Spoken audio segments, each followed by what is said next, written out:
ನಮಸ್ಕಾರ ವೀಕ್ಷಕರೇ, ನೀವು ನೋಡ್ತಾ ಇದ್ದೀರಾ ಆಲ್ಮಾ ನ್ಯೂಸ್ 24. ನಾನು ಮಹಾದೇವ್ ದಿಗ್ಗಾಂವ್.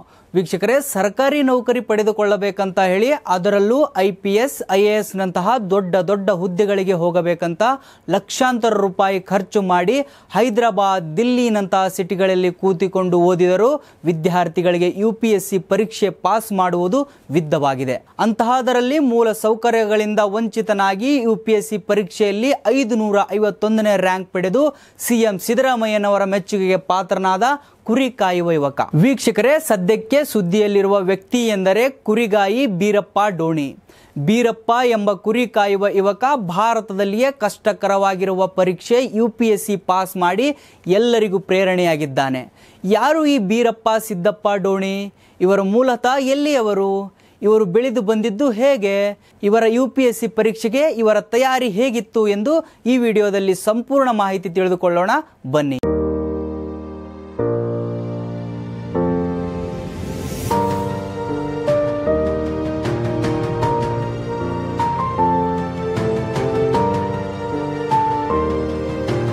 ವೀಕ್ಷಕರೇ, ಬೀರಪ್ಪ ಸಿದ್ದಪ್ಪ ಡೋಣಿಯವರು ಮೂಲತಃ ಮಹಾರಾಷ್ಟ್ರದ ಅಮಗೆ ಗ್ರಾಮದ ಕುರುಬ ಸಮುದಾಯದ ಕುಟುಂಬದಲ್ಲಿ ಸಿದ್ದಪ್ಪ ಮತ್ತು ಬಾಳವ್ವ ಎಂಬ ದಂಪತಿಗಳಿಗೆ ಜನಿಸುತ್ತಾರೆ.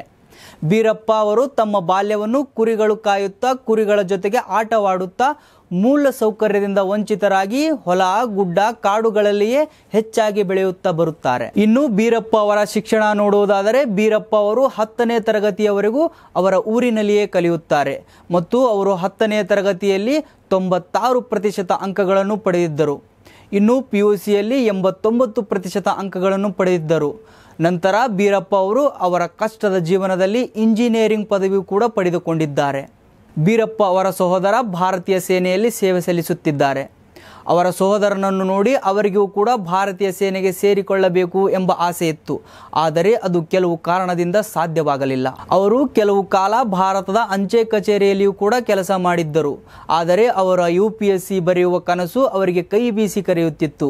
ಅದಕ್ಕಾಗಿ ಅವರು ಭಾರತದ ಅಂಚೆ ಕಚೇರಿಯಲ್ಲಿ ಮಾಡುತ್ತಿದ್ದ ಕೆಲಸವನ್ನು ಬಿಡಬೇಕಾಯಿತು. ಕೆಲಸವನ್ನು ಬಿಟ್ಟ ನಂತರ ಬೀರಪ್ಪ ಡೋಣಿಯವರು UPSC ಪರೀಕ್ಷೆಗೆ ತಯಾರಿ ನಡೆಸಲು ಪ್ರಾರಂಭಿಸುತ್ತಾರೆ. ಅವರು ಅವರ ದಿನನಿತ್ಯದ ಜೀವನದಲ್ಲಿ ಕುರಿ ಕಾಯುವುದರ ಜೊತೆಗೆ UPSC ಪರೀಕ್ಷೆ ಅಭ್ಯಾಸ ಕೂಡ ಮಾಡುತ್ತಿದ್ದರು. ಅವರು ದಿವಸಕ್ಕೆ 7 ರಿಂದ 8 ಗಂಟೆಗಳ ಕಾಲ ಅವರ ಅಭ್ಯಾಸಕ್ಕೆ ಗಮನ ಕೊಡುತ್ತಿದ್ದರು ಮತ್ತು ಎಕ್ಸಾಮ್ ಹತ್ತಿರದಲ್ಲಿದ್ದಾಗ 10 ರಿಂದ 12 ಗಂಟೆಗಳ ಕಾಲ ಅವರು ಓದಿಗೆ ಅವರ ಸಮಯ ಮೀಸಲಿಡುತ್ತಿದ್ದರು ಮತ್ತು ಸಾಮಾಜಿಕ ಜಾಲತಾಣದಿಂದ ದೂರವಿರುತ್ತಿದ್ದರು. UPSC ಪರೀಕ್ಷೆಗೆ ಬೇಕಾದ ಕೆಲವು ವಿವರಗಳನ್ನು ತೆಗೆದುಕೊಳ್ಳಲು ಮಾತ್ರ ಅವರು ಫೋನ್ ಯೂಸ್ ಮಾಡುತ್ತಿದ್ದರು ಎಂದು ಹೇಳಿಕೊಂಡಿದ್ದಾರೆ. ಬೀರಪ್ಪ ಡೋಣಿಯವರು ಈ ಮೊದಲು 2 ಬಾರಿ UPSC ಪರೀಕ್ಷೆ ಬರೆದಿದ್ದಾರೆ. ಆದರೆ ಫಲಿತಾಂಶದಲ್ಲಿ ಅವರು ಕೆಲವು ಅಂಕಗಳಿಂದ ವಿಫಲವಾಗಿದ್ದರು. 2 ಬಾರಿ ವಿಫಲವಾದರೂ ಕೂಡ ಛಲ ಬಿಡದ ಬೀರಪ್ಪ ಅವರು ಅವರ UPSC ಪರೀಕ್ಷೆ ಅಭ್ಯಾಸಕ್ಕೆ ಮತ್ತೆ ಮುಂದುವರಿಸುತ್ತಾರೆ.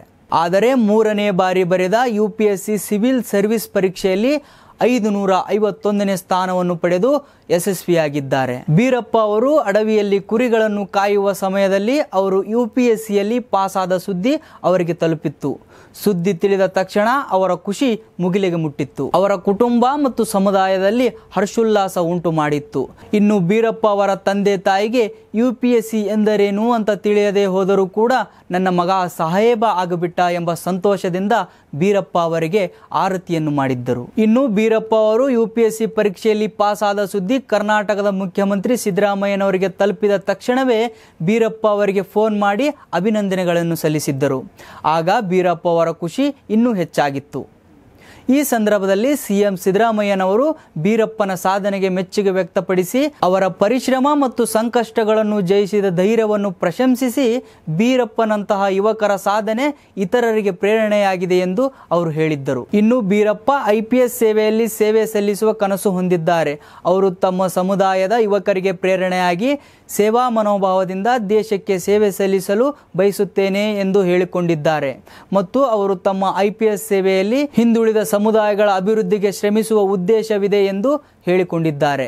ಈ ಕಥೆಯು ಪ್ರತಿಯೊಬ್ಬರಿಗೂ, ವಿಶೇಷವಾಗಿ ಗ್ರಾಮೀಣ ಪ್ರದೇಶದ ಯುವಕರಿಗೆ ಶ್ರಮ, ಸಂಕಲ್ಪ ಮತ್ತು ಧೈರ್ಯದಿಂದ ಯಾವುದೇ ಕನಸುಗಳನ್ನು ಸಾಧಿಸಬಹುದು ಎಂಬುದನ್ನು ತೋರಿಸುತ್ತದೆ. ವೀಕ್ಷಕರೇ, ಇದು ಆಗಿತ್ತು ಮೂಲ ಸೌಕರ್ಯದಿಂದ ವಂಚಿತನಾಗಿ ಕುರಿಗಳನ್ನು ಕಾಯುತ್ತಲೇ ಶ್ರಮ, ಸಂಕಲ್ಪ, ಶ್ರದ್ಧೆ ಇದ್ದರೆ UPSC ಪರೀಕ್ಷೆ ಬರೆದು ಪಾಸ್ ಮಾಡಬಹುದು ಎಂದು ತೋರಿಸಿಕೊಟ್ಟು ಯುವಕರಿಗೆ ಪ್ರೇರಣೆಯಾಗಿರುವ ಬೀರಪ್ಪ ಡೋಣಿಯವರ ಕೆಲವು ವಿವರ. ಇದೇ ರೀತಿ ನ್ಯೂಸ್ನೊಂದಿಗೆ ಮತ್ತೆ ಬರ್ತೀನಿ. ಅಲ್ಲಿವರೆಗೂ ನೋಡ್ತಾ ಇರಿ ಆಲ್ಮಾ ನ್ಯೂಸ್ 24. ನಮಸ್ಕಾರ.